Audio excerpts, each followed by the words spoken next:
You know, every single day, huge decisions are made that affect millions of us. We're talking about decisions worth billions of dollars, and they're not always made by presidents or prime ministers alone. Nope. A lot of the time, they're made by groups you've probably never even heard of, these super specialized government committees. They're kind of like the hidden gears of governance. So today, let's pull back the curtain and see exactly how these crucial decision-making bodies are put together and why it's so important to get it right. I mean, really, this is one of the biggest questions in any democracy, right? When it comes down to the really big calls, who do you trust? Is it the people we elect, the experts with all the degrees, or should it be some kind of mix of both? You know, how a country answers that question? Well, it defines just about everything, from the air we breathe to the stability of our economy. So, here's our game plan for today. We're going to break this down into 4 key parts. First up, we'll get into why we even need these committees in the first place. Then, we're going to take a quick trip around the world to see how other countries pick their members. After that, we'll zoom right in on the specific challenges facing Taiwan's system.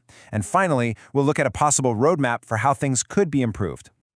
Okay, so let's tackle that big why first. I know, it's easy to hear government committee and your eyes just glaze over, right? You picture endless meetings and a mountain of red tape. But in reality, they're meant to be the brain's trust, the collective intelligence that any modern government absolutely needs to function.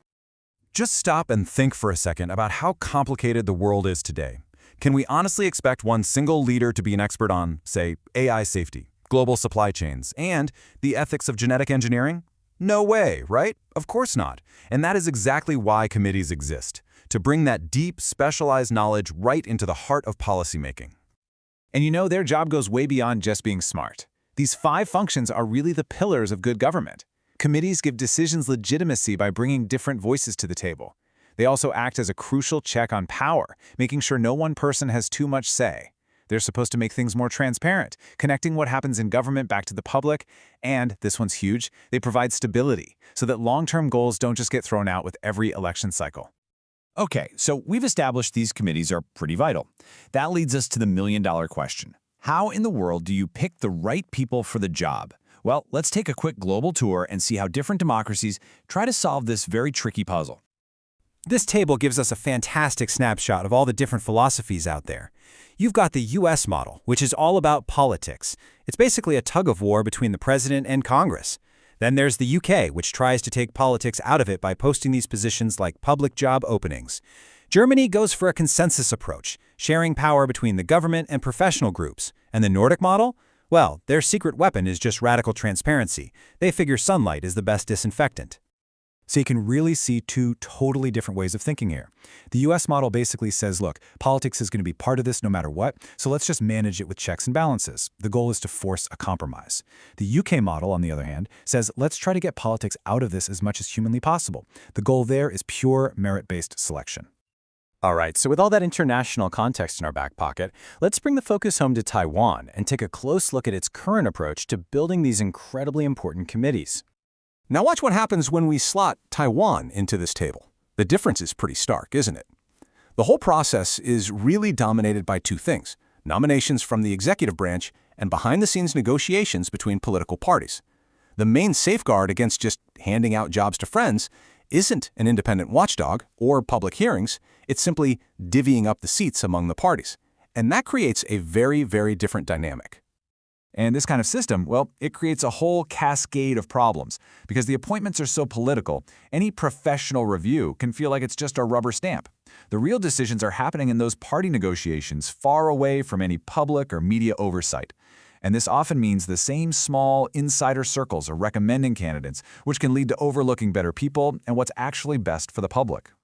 And this quote just hits the nail on the head. Party negotiations and nominations mostly happen behind closed doors. Think about it. When the public has no idea how these decisions are being made, trust just disappears. It makes you ask that unavoidable question. Are we getting the most qualified person for the job, or just the most politically connected one? That lack of transparency is the system's biggest weakness. But hey, diagnosing the problem is only the first step. The good news is, we don't have to reinvent the wheel here. By looking at what works in other countries, we can actually build a pretty clear roadmap for reform. So let's explore what that might look like. So here's a potential 4-step plan that borrows some of the best ideas from around the globe. Step 1. Let's bring in the UK model of public recruitment. Let anyone who's qualified apply. Step 2. Again, like the UK, create a truly independent oversight body to make sure the process is fair and based on merit. Step 3, let's take a page from the US and make legislative hearings a real tough review of a candidate's qualifications. And finally, step 4, let's embrace that Nordic principle of radical transparency. Make those party negotiations public. At the end of the day, the goal here isn't to just copy and paste another country's system. It's about creating a unique hybrid model, one that takes the best ideas from all over the world to build a system that champions professionalism, guarantees transparency, and has the strong checks and balances that every healthy democracy needs. So, this isn't really just about shuffling around some bureaucratic rules. This is about the quality of the decisions that shape our future, our economy, our health, our environment. The final question is this: what could we achieve? What kinds of problems could we solve if we actually built a system designed from the ground up to value expertise and earn our trust? That's something worth thinking about.